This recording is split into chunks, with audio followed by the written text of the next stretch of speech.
I'm telling you, if this is not a really cool video of a really nice lady, then it's not worth waiting for. So. Yeah, you may be right. I mean,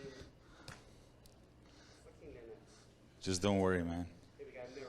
It's NAKA stage, so it's easy, you know, no stress.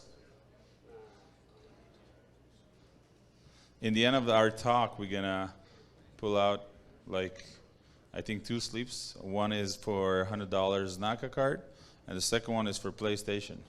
So I hope some people are over here waiting for that as well.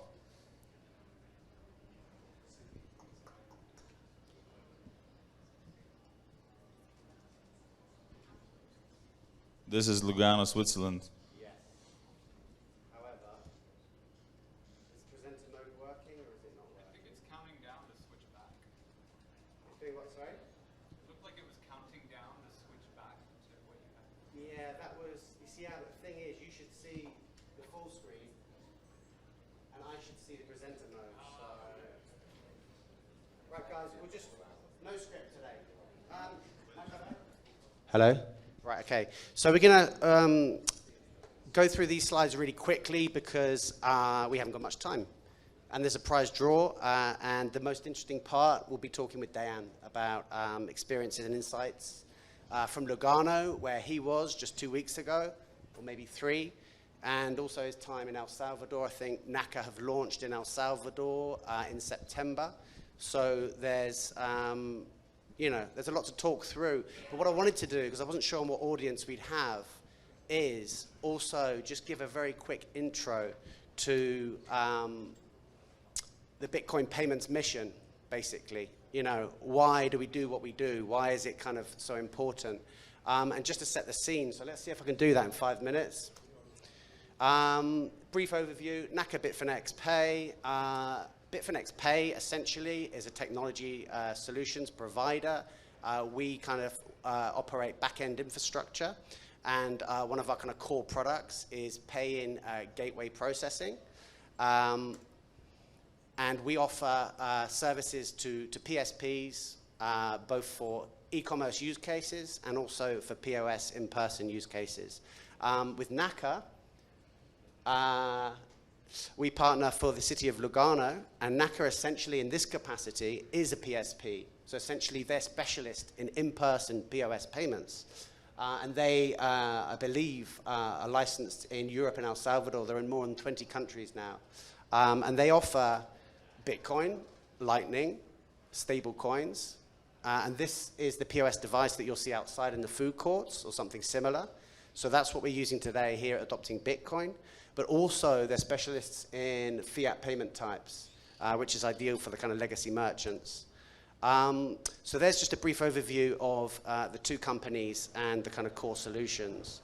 And in Lugano specifically, what we're running together is a solution that is centrally managed. So essentially it's a custodial solution, and the accounts and the funds are sitting on Bitfinex infrastructure. But together, we're able to essentially serve more of the market, and we're able to collaborate with Plan B or the Bitcoin office of El Salvador. And to give you an idea, compared to the competition, we're Bitcoin also, rather than Bitcoin only. Okay, and we have a strategic focus on Tether stablecoins as well. And also the credit card acceptance too, and the final fiat payouts as well, because a lot of merchants still like to settle in fiat, unfortunately. So that gives you an idea of the trade-offs that we've designed into the product, where we sit against the competitors, and why we're in a good position for projects such as Plan B and here in El Salvador. So let's jump to Lugano. Can't remember what the script was for these photos, but if I remember correctly, it was 2022 that Lugano and Tether first had the idea of kind of proving out Lugano as the example of successful Bitcoin adoption. And that means from the top down with the state level, and it also means from the bottom up with the merchants, with the residents, you know, doing initiatives with the schools. So they needed to power local commerce a provider that had kind of robust payment systems, someone who could essentially deploy and scale quickly in time for the Plan B Forum 2022 last year. So it was the perfect test ground for us to collaborate on this project. Now, a quick introduction as to why we're all here, what we're all doing, why do we do what we do every day, apart from being masochists maybe, is essentially the Bitcoin mission. And that Bitcoin mission starts with Bitcoin as savings, okay? Now, I work at Bitfinex. There's no way I wasn't going to include a price chart. So 2 years ago, this very week, we had the Bitcoin price top, and we had Adopting Bitcoin conference. And then 1 year ago this week, we had the lows of Bitcoin at $15,000, also adopting Bitcoin. So we know that price is very volatile, and we know that complicates Bitcoin as a savings. But if we zoom out, we can see that over time, if you'd started buying Bitcoin at the very price top of $66,000, $1 a day, today you'd actually be in profit for your average buy price. So volatility is subjective. You know, you just talk to different people in different places. I mean, the Russian ruble, Egyptian pound, Nigerian naira, Turkish lira, I mean, they're all at like the Bitcoin all-time highs or just below, or breaking new highs every week.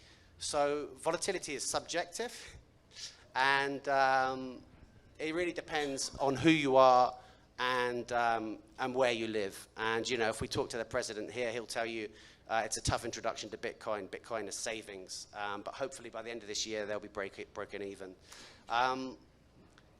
So if store of wealth and store of value is kind of proving successful, we move on to Bitcoin as payments. The most important mission, okay? Not really, but buying pizza, going to McDonald's, or feeding chickens with sats via Lightning. You know, this seems to be what we're able to do with Bitcoin payments today. So there's an obsession with proving out Bitcoin for everyday payments, and it's been a really tough ride. I wanted to show you the live feed stream, but it's down for technical reasons. But essentially, you know, we need the Bitcoin as payments use case, because if you want to live on the Bitcoin standard, then you need to be able to spend your Bitcoin and live day to day. Don't remember the script for this slide, but essentially, it's been a real tough ride.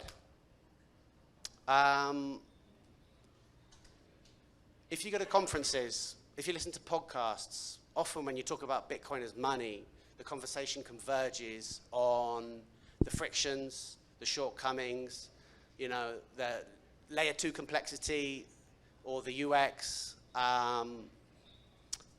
Also, the kind of negative corporate media that they just cannot resist defaming the Bitcoin brand. So it's a real tough market out there.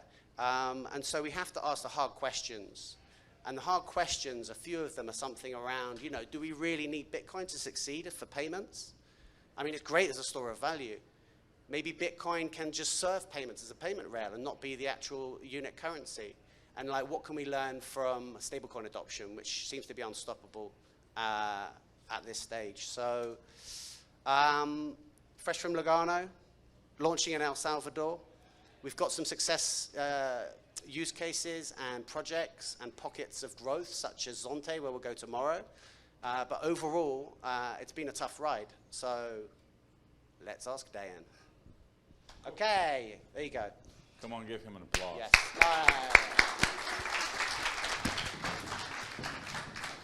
No script. You good now? Yeah. Feeling better? Yeah. I'm good. First question I had for you was NAKA in Europe. How many years have you been serving merchant with Bitcoin payments?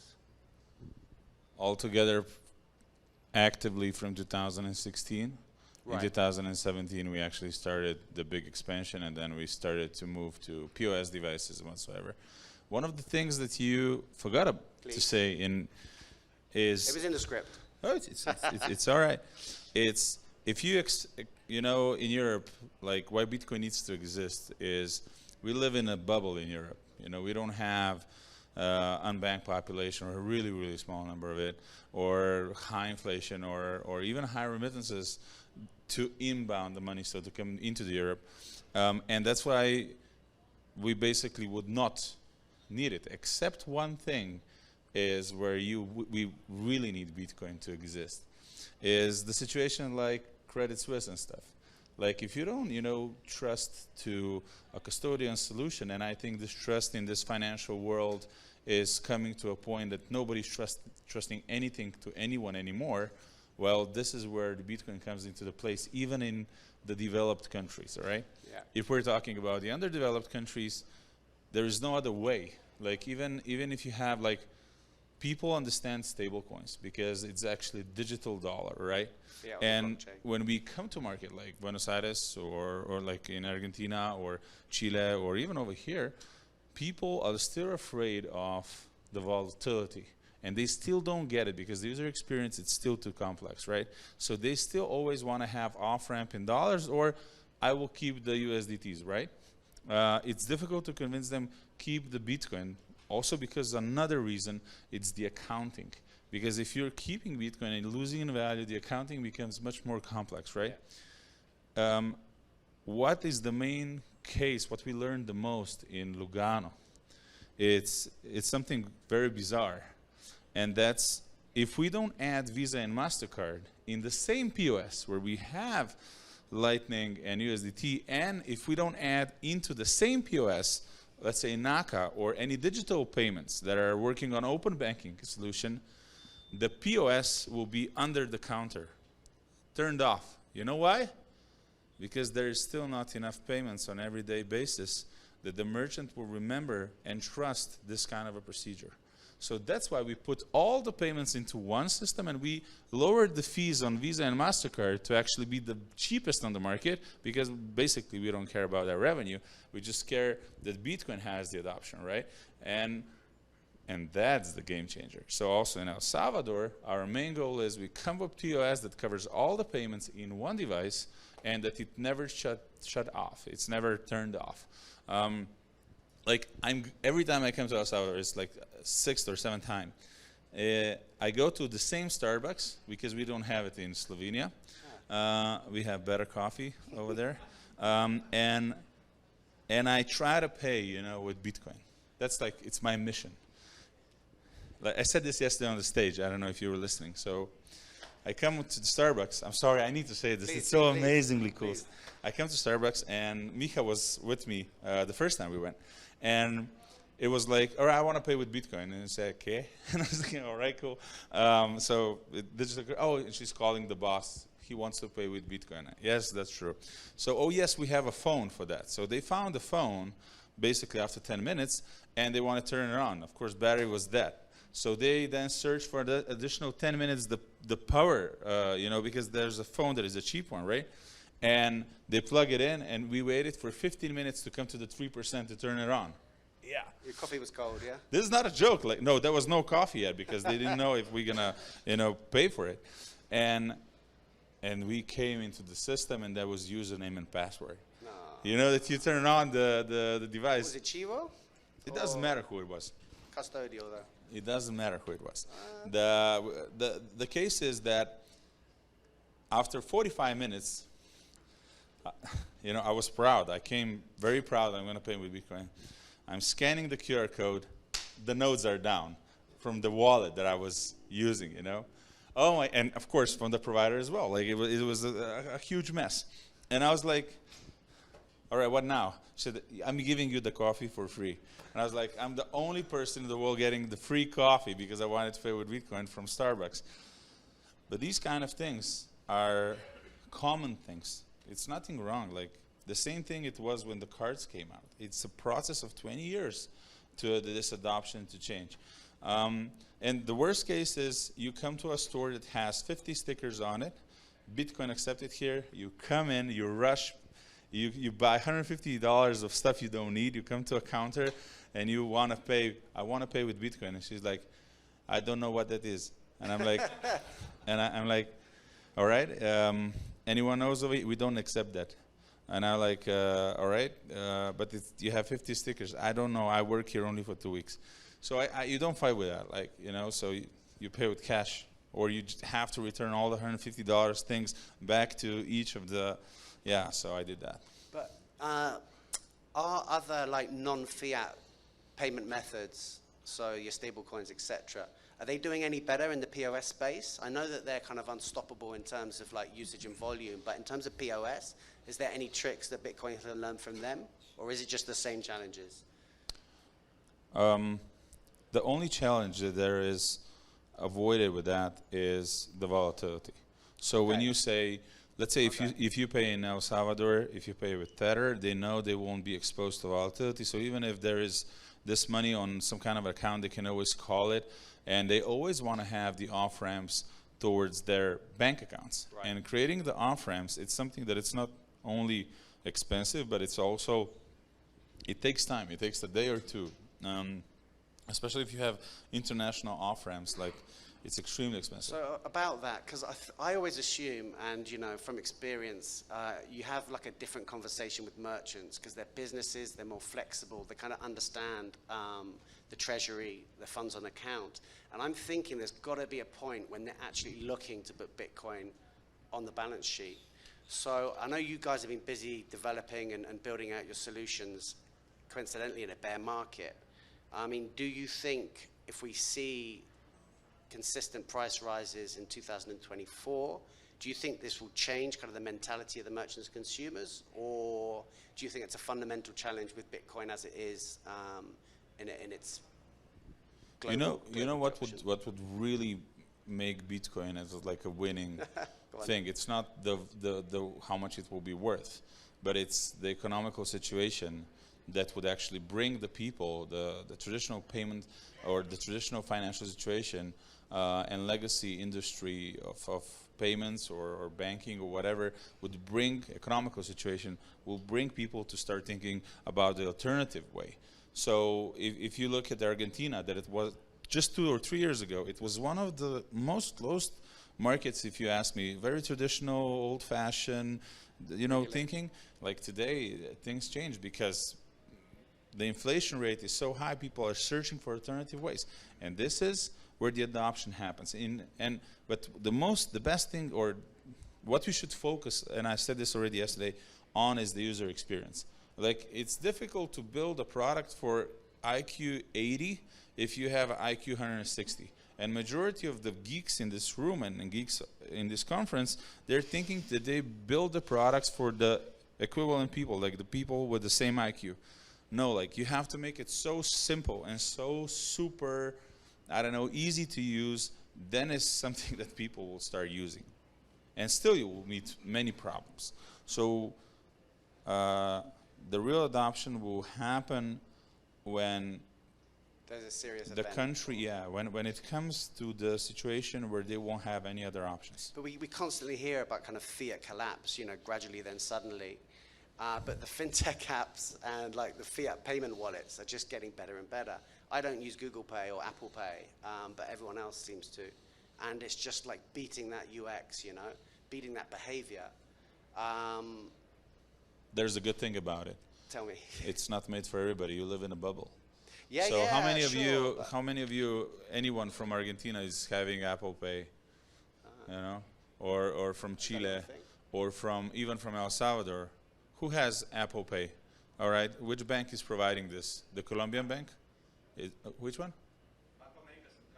Okay, you see, so it's American bank? It's a Colombian? Huh? Yeah. So, but if you check the local two banks over Yeah. here, I don't even think that they can issue cards. I'm not even sure. Many of the banks are very limited with issuing and opening you an account with a card.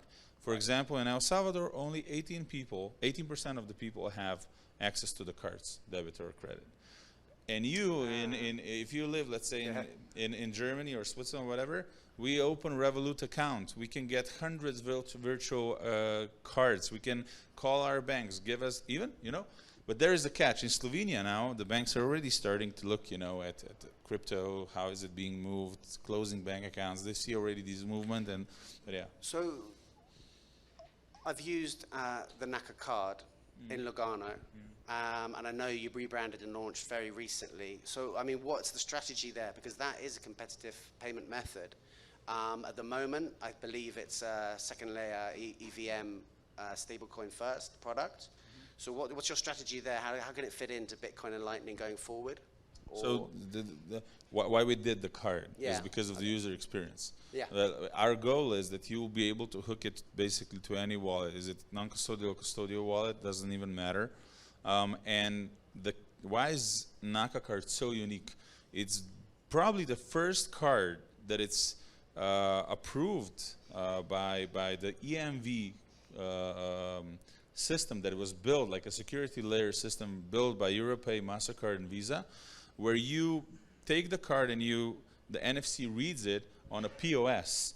And we were the first guys making it happen that the source of money is coming from a non-custodial wallet and not from a custodial system. Plus, our card is not running on core banking rails. It's running on smart contracts. And we use the USDT for the first case because, like I'm saying, in Lugano and in Europe where we come from, what we try to nail is the remittance case, let's say Germany, Turkey, Italy, Georgia, all these kind of options. Over here, I think what's going to happen in El Salvador is they again ask, do you do the off-ramp? It's always this question, So, but maybe let's see in Buenos Aires or what's happening there. They also ask about the off-ramps, that. They want to stay out of the volatility. And it's on the money that they use day by day. But the savings are in which currency? Yeah, dollars or It's Bitcoin. the savings of? Yeah, many. Venezuela, sorry, we're talking about. Yeah, like many, the money that they use, like that they save money in the high inflation markets, they put it in Bitcoin. Yeah. The money that they use on a daily basis, or the money that they cannot expose to savings, it's in stable coins. That's the reality, all right?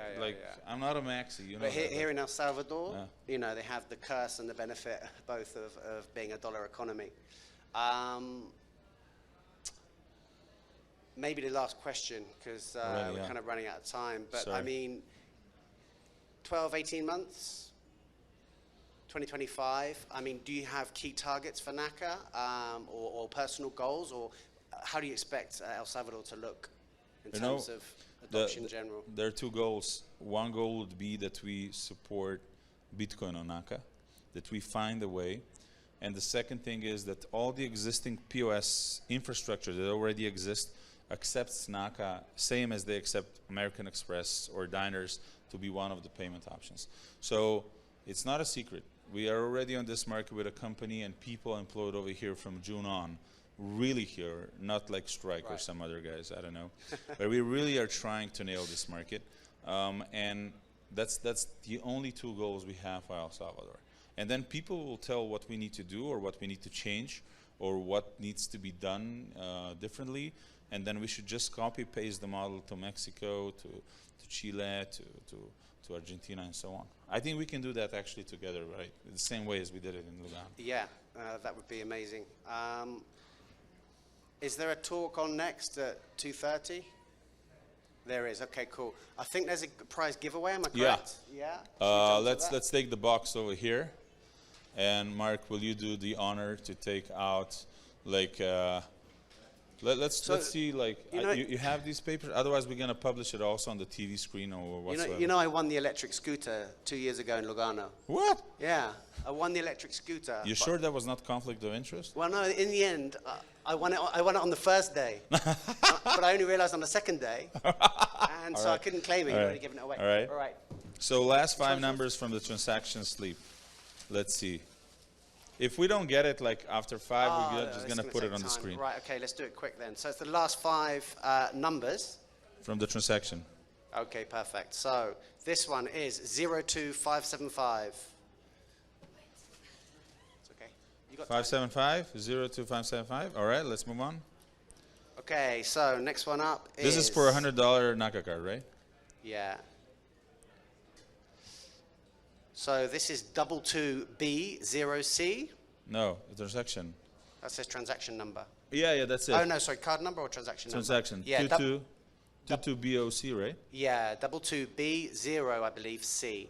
Yeah, 0 for. All right, one more, and then we're gonna just publish we're gonna take it out on our stand further on. In Lugano, we did it in the first 2 where it was full room of this. What do you have? D7, D25. All right. So the NAKA card, we're gonna issue it on our stage, all right? On our booth. Everybody can still get the cards. I don't know how many we have left, but we're gonna give all we have out. Okay? Is that cool? All right. And let's 3 more for the PlayStation. Otherwise, we're gonna do it on the booth. Right, PlayStation. So this number is 35 D for Delta 30. Transaction number 35 D for Delta 30. All right. That's cool. We're gonna play games in our company, obviously.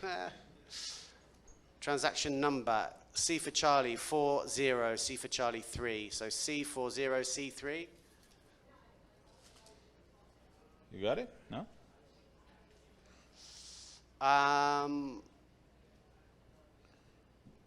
Dios mío. What is it? F for Foxtrot 671F. All right. What I suggest to do, because there is so many sleeps, and I'm sure not the same people are coming the first and the second day.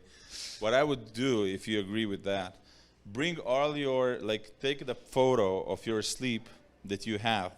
Let's put the sleeps in the basket, and let's take one out from the audience over here. Is that fair? Huh? Is that fair? Good idea. All right, let's do that. We have 1 minute. I'm going to take 1 minute. So we put this all out. Yeah. It doesn't ever matter anymore. Like this. Thank you. And you put your sleeves over here. Let me help. So you're handing help. Huh? Just leave it over here. Did you take a photo? Just put it, take the photo of the sleep. Just throw it in. You have the photo. Have they got? All right. Make sure you got a photo. I'm so sorry about it. We kidnapped the event. But it's our stage, so that's cool, right? Yeah, you can, of course, everybody. don't know. Except the employees of the company cannot do it. So. The MC doesn't know. Oh, that was a good one. All right. Oh, here's a gentleman with 27 of them. That's cool. All right. Anyone else? 3 more seconds. 3. Can we ask you to take it out? Thank you. Just mix everything like it's 1,000 of them. Oh, there's so many. All right. For the NAKA card, $100. 3, 2, 1. Transaction number is? Transaction number is 5EF0EB4. Come on. Okay. Last 5? Okay, so it would be, is this an 8? 8E984. You got it? Come over here. Come on. You can give them her. Congratulations, man. So, we trust you, man. You're Yeah. Bitcoinish. Congratulations, man. No. Enjoy it. Hey, thank you. All right, and one more for the PlayStation. Okay. You already picked one? Come on, mix that, because otherwise it's going to be a fraud.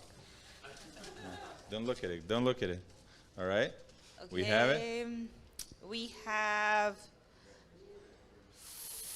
4839B. Congratulations, man. Congratulations. All right. He looks like a gamer. Congrats. Thank you. Just check it out. 4839B. Thank you very much for all the kindness, and thank you for having us. Right, Mike? Thank you very much. Yeah. Cheers, guys. Thanks, Mike. Cheers, Dan. Thank you very much. Yeah. Thank you.